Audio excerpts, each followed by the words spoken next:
Hey guys, and welcome back. I'm Rachel O'Leary, and today we're out in the greenhouse. I need to get this place in shape for summer tubbing to start earlier than anticipated because I'm having some issues with my knee. So I came out today just to spy on everything and see how it's doing. I pulled off the winter cloth, the burlap, and the pine litter that I had overtopped these plants all winter to keep them from freezing solid. And I was really pleasantly surprised to see quite a lot of growth. So I thought I would show you guys a quick update on the plants and then talk to you a little bit about what the plans are for the upcoming weeks out here. I plan to move a lot of things out here, and the weather is hopefully going to cooperate for me.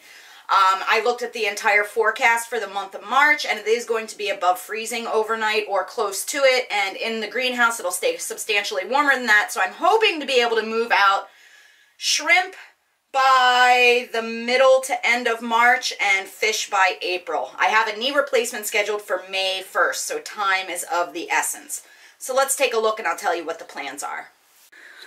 So these are all the pond plants that I overwintered out here this winter, and I was kind of curious to see how they would do because normally I do sort of a double insulation underneath my tubs outside, so this was very much an experiment.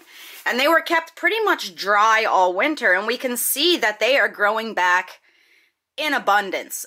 There's some gnats in here, which will be great for the carnivorous plants as they wake up from their slumber. Yesterday, I took some rainwater and just gave everything a really healthy drink, allowing some water to pool in the bottom of the bins.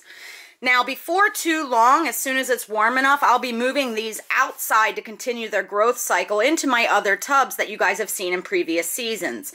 And I'll put a link to those playlists here as well. The carnivorous plants did pretty well too. There's a few I'm pretty concerned about. All of them are still in dormancy, but they're starting to perk up. I think I may have let them get a little dry over the winter, but for the most part, they look like they're supposed to. You can see that this one looks a little sad.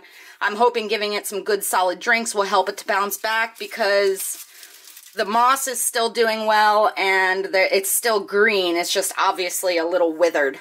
So what the plan is today is to pull all these guys out of this deep tub and put them into the shallow tub they were in last year in order for better air circulation so that they can start their spring growth. I'm also going to add more water to these bins of the aquatic plants and just come up with a game plan. Now, one of the things I'm going to have to figure out first is how I'm going to run air out here, and the plan is to do a system similar to what's in the fish room. Now, I think it's going to be important for me to have aeration in the greenhouse because it is 40 degrees outside today and 70 degrees in the greenhouse, so it does get substantially warmer in here. So I want to make sure that I have adequate aeration so that the fish aren't oxygen deprived in here this summer. My passive batteries seem to work really well. It did keep things nice and toasty in here on many winter days.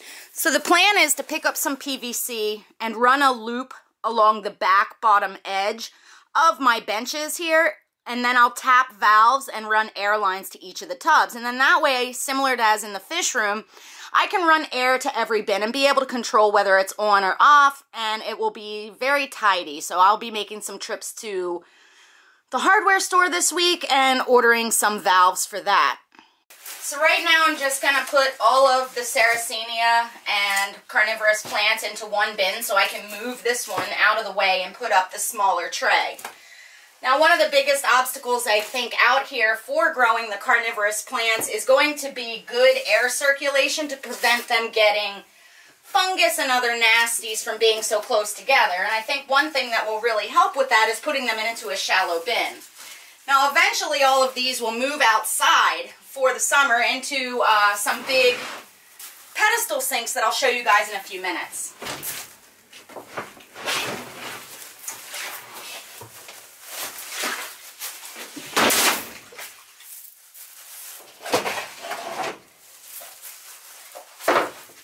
I'm going to put the ones that look the driest into this shallow tub and then fill it up with water.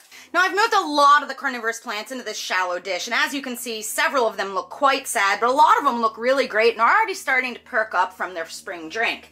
I'm going to go get some of the rainwater that I collected over the winter, well, technically snow water, to water these guys, because it's really important that you give them water that has a very low total dissolved solids of under 100. Now, one thing I did last fall in preparation for the carnivorous plants this spring is I mixed a ton of black diamond blasting sand with some long fiber sphagnum moss and a bunch of rainwater. And I figured letting it sit over the winter would give it the opportunity to really absorb that water. And I've kept it in this closed trash can. Let me show you guys where they're going to end up.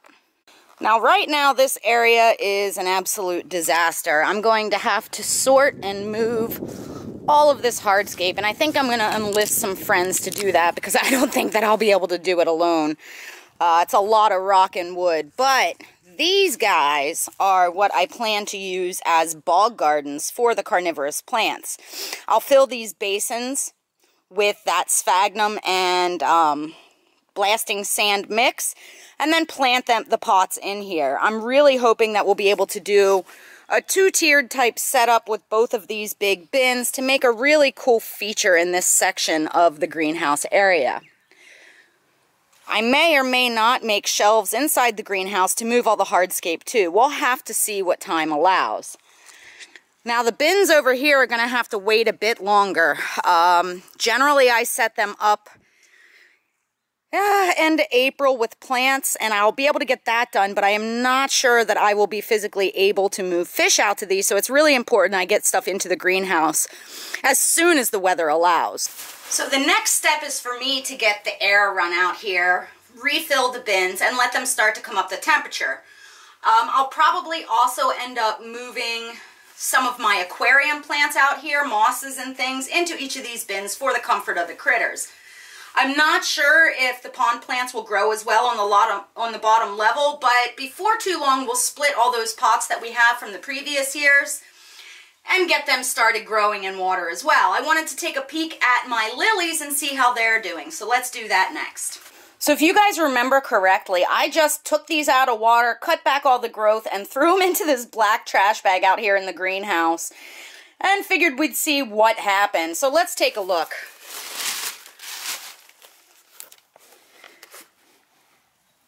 And as suspected, I have new growth. That's really fantastic. As we can see, almost every pot is starting to throw leaves. So I'm going to go ahead and move them into the tubs in here just to start their growth cycle and hopefully jumpstart things for this spring. I've moved these all into one bin just to rehydrate them and let them start their growing. As soon as possible, I'll move them outside or split them among the bins in here as needed, depending on the weather. All in all, this is a good start. I just have to go buy a bunch of stuff and get to work. Another thing I have to accomplish pretty quickly is this water collection system. Over the winter, I just collected snow and rainwater into these whiskey barrels, but I plan to use those for more summer tubbing, or possibly even additional bog gardens. So I need to run the gutters to this big white storage tote and then run a line into the greenhouse to have water available for the bins and the carnivorous plants. Let's go down to the fish room and see how those two tanks we set up are doing. I wanted to give you guys an update on how the fish settled into these aquariums. They've been in here about a week now, and I have to say, I'm really pleased. You can see that the pencil fish are staying up in that top area near that thicket, which is what I really anticipated happening. Now, I just spooked the green neons, so we'll have to wait a minute to let them come back out. But as you can see, they're utilizing that entire middle section of the aquarium, which was really my goal for this. And I have to tell you, I absolutely love sitting down here in my recliner, really just enjoying this aquarium. The apistogrammas seem to have a lot more enrichment. The otocinclus are fat and happy. The green neons are visible and using all those plants. And those pencil fish just look amazing.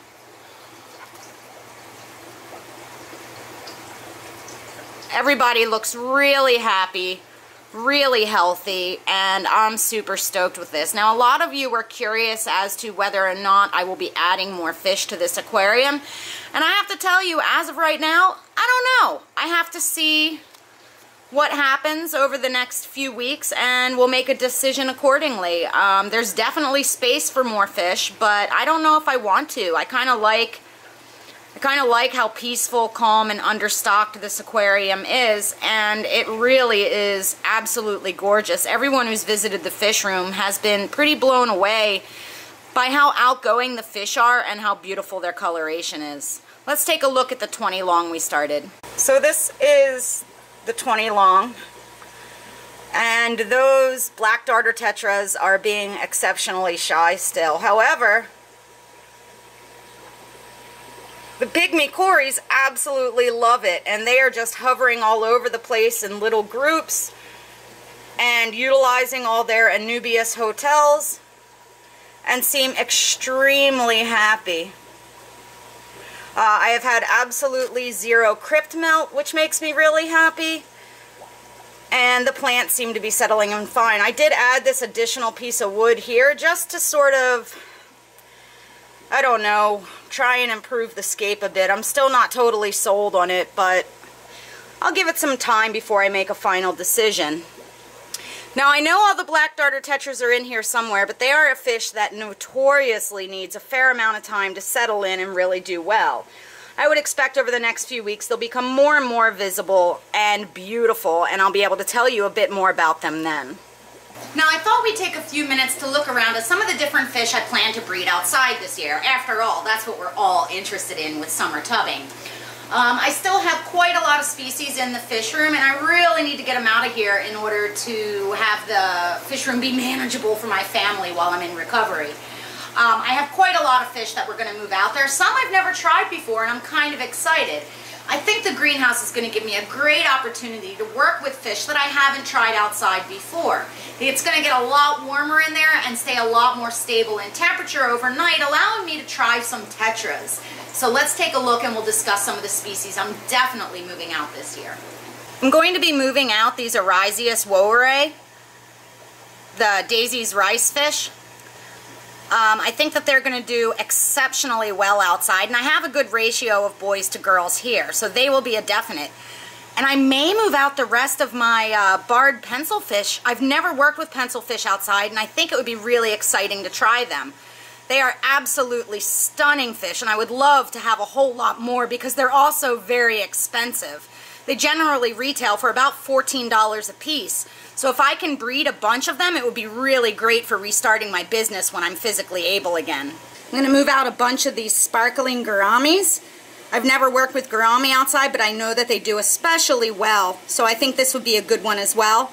In this aquarium, I also have these Trigonostigma samfongzi, as well as some Laubuca dotty bergeri that I want to move outside. And those are the Indian hatchet fish and that little cousin to the Harlequin and SP rasbora. They're beautiful, and they did really well outside last year. I also plan to move out this group of Brevibora dorsea salata, or the emerald eye rasbora. They are an exceptionally good schooler, but only seasonally available, so I'd like to have a whole lot more of them. As always, I'm going to move out my white clouds, which will make my 150 a little bit sad, but I get so many fry, it's totally worth it. And I may move out these shiners as well. I'm also going to move out some Endler's live bears. These are a wild class, so really worth my preservation. And the males are really beautiful, so I'll move a bunch of those out, and I know I will get a ton of fry from them. I'm going to move out the last of my Kubatai. I have about a dozen left. That should be a good quantity to move out for breeding. And I'm going to move out some of these Phoenix tetras. Now, again, I've never really worked with tetras outside, but these guys are a bit pricey at $7 a piece, so they'll be an excellent choice.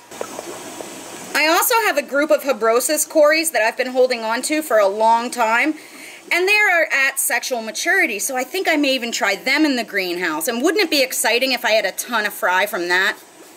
Now, that's just a few of the species that I'm excited to work with. I'm also going to move out a whole bunch of shrimp and some snails and some other surprises. Make sure you've hit that notification bell and you're subscribed so you don't miss any of my upcoming videos. Now I have some new fish coming in this week and I'm really excited to share them with you, and they'll also be outside. So stay tuned for Thursday's video where I show you what I've gotten, hopefully, as long as they come in on time. As always, thank you guys for your continued support. I hope to see a lot of you at the Big Fish Deal in Maryland this weekend where I'll be lecturing as well as Joey. As always, make sure you stop by my Instagram, my Facebook, and my website, MsJinx.com, where you can find my upcoming speaking engagements, my current stock list, and information on all things nano. And trust me when I say I'm very eager to get this knee replacement behind me so I can get back to shipping fish for you guys.